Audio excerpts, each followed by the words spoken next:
के छ हरि खबर? नयाँ वर्ष 2082को शुभकामना तिमीलाई।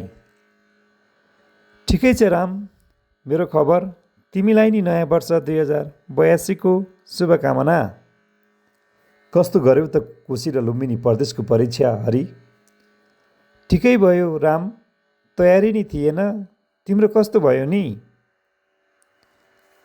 राम्रो भएको छ यार, नतिजा कस्तो आउँछ हेरौँ।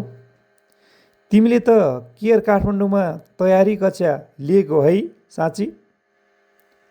हो नि, बागमती प्रदेशले भारी सङ्ख्यामा विज्ञापन गरेको छ, थाहा पायौ तिमीले? हरि, थाहा छ नि, तीर्थ सरको एजिपिएससी नेपालमा विज्ञापनको भिडियो हेरेर थाहा पाएँ नि। अब तयारी राम्रो गर्नुपर्छ। तयारी कक्षा लेऊ है तिमीले नि। म काठमाडौँ आउन सक्दिनँ, फेरि कता कक्षा लिने भन्ने कुरामा अन्यल छ। केयर काठमाडौँले अनलाइन कक्षा नयाँ वर्षदेखि खुलाएको छ नि।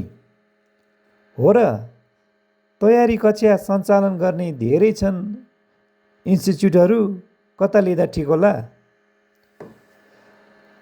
केयर काठमाडौँमा लोकसेवा पास गरेका अधिकृत वा उपसचिव स्तर सर म्यामहरूले पाठ्यक्रम आधारित भई बुझाएर पढाउनुहुन्छ। मलाई त एकदमै सहज महसुस भएको छ। मैले त त्यही भएर केयर काठमाडौँमा कक्षा लिएको छु। अब तिम्रो इच्छा।